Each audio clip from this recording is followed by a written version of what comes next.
Rahim. Alhamdulillahi Rabbil Alameen wa sallallahu ala Sayyidina Muhammad wa alihi tayyibin at-tahirin. Respected Chief Guests, Honorable Chief Guest, Chief Shia Qazi, and other dignitaries on the dais and off the dais. Assalamu alaikum wa rahmatullahi wa barakatuhu, and a very good evening for all of you. Today we have gathered here to commemorate the great sacrifice of Imam Hussain alayhi salam and his companions. The great event, the Hussain Day, which brings people from different religions on a common platform to understand in a more intellectual way about the message given by our Imam alayhi salam. Nevertheless, if there was not been an event like this, we would have not come on the common platform like this to share our thoughts and the messages of Imam alayhi salam.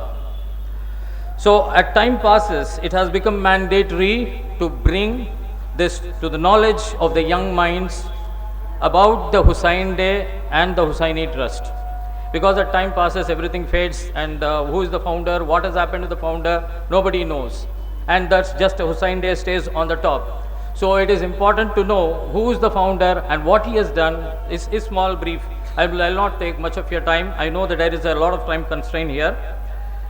I am also aware that many senior persons of our community are aware of the history of Hussain Day and about the founder as well. But still, it is important to the new generations and those persons who are new to this event to know about this great personality who had started this event.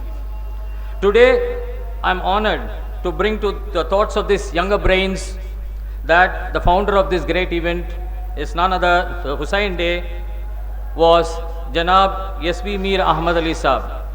I am proud to say he is my grandfather. Before I could talk about his achievements, I would like to bring to the audience a few words about the founder's life history. Shortly, he learned Quran at the age of 9, and he obtained his English education in Madras.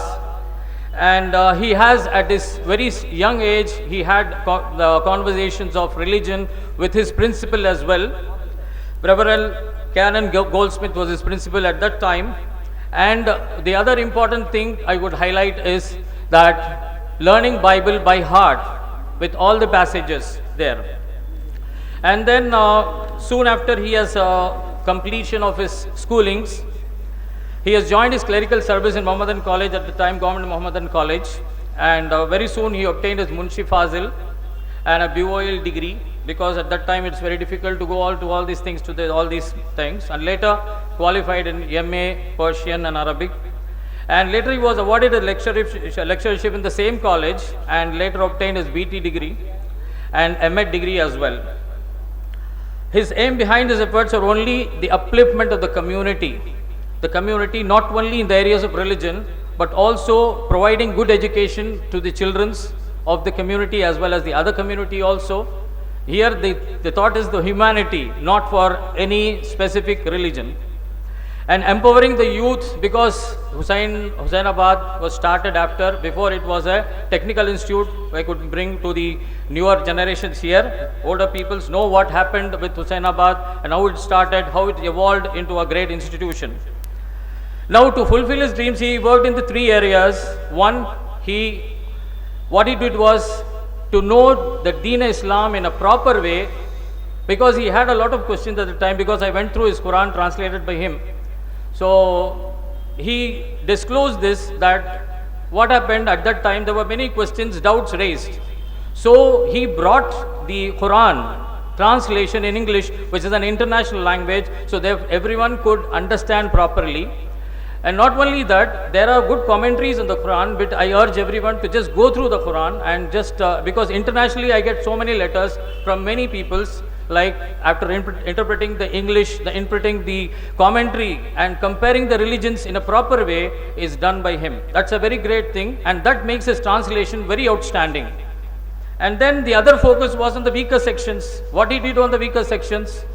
The destitutes, the orphans, he took over the orphans, he took over the destitutes, and he made the trust as well as the Hussaini home, where children are still going on the education.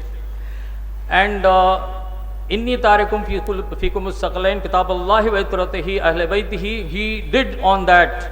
And what he did was, he didn't just not translate the Quran. He didn't just not bother about the children's, the destitutes, but also he was very much a divine disciple of Imam Hussain alayhi salam. He wrote a book, many books he has authored, which I could bring here in a short period is this, the King of Martyrs. It was a very good book, and hope it is there here also. And there he narrated every sacrifice of Imam Hussain alayhi salam, his companions. This was a very good book, which I have already gone through. And this list may go on and on. Time does not permit to say, but I will conclude by saying his words, simple words from his Quran. As time does not permit, I may conclude by saying that a few words here in this regard are not to be misunderstood for his vanity of the display, of for any peculiar distinction, but is purely to bring home to the audience an instance of provisional implementation of divine plan, and how man is defined to his assignment, and how matters get automatically manipulated of his dependent will. That means it is not praising him, it is just showing what is the will of Allah. Thank you very much for peacefully listening to me, and I urge everyone to recite a Fatiha for the departed and a great soul. Thank you once again.